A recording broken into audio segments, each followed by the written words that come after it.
I'm so happy. Win, win, win, win, win, win, win, win, win, win, win, win, win, win, win.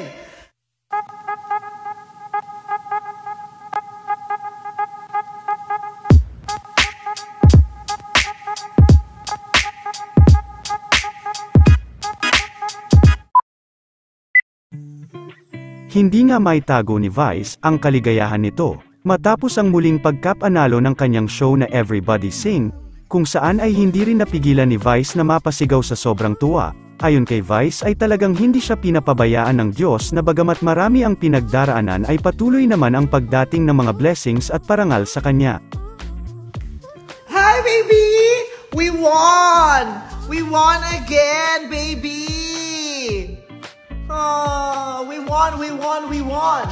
We won, we won, we won. Baby, we won. We won again. Congratulations, baby. Oh my God. Naka-live ako pero pinatay ko kasi tumatawag si Tita Cory. Siyempre, hindi ko pwedeng i-reject yun. Kaya siya tumatawag just to tell me na nanalo ulit ang Everybody Sing sa Content Asia Awards. We won as the Best Asian Original Game Show. Wow! Congratulations! Ayan, nanalo ang Philippines. Everybody Sing sa Content Asia Awards as the Best Asian Original Game Show. Yes! Congratulations! I'm so happy! Win, win, win, win, win, win, win, win, win, win, win, win, win, win, win. Ang saya. Tingnan mo nga naman, oh.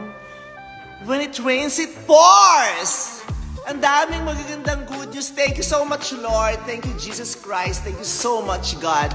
Ang saya. So, nanalo po tayo ulit. Nanalo ang Pilipinas. Nanalo ang Everybody Sing sa Content Asia as the Best Asian Original Game Show. Yes! Ganon! Panalo tayo ulit! Nakakatuwa lang. Ang taray lang na Everybody Sing kasi puro international awards yung napapanalunan niya at nanonominate siya. Just like, diba, last year ba or a few years ago, nanalo ako sa Asian Academy Awards naman. Basta Asian Academy of Chu-Chu-Chu-Chu. Nanalo ako doon. Tapos na-nominate tayo. Ang dami nating nomination, puro international awards. Tapos ngayon naman sa Content Asia Awards naman nanalo tayo. Kaya congratulations! Oh my God, I'm so happy.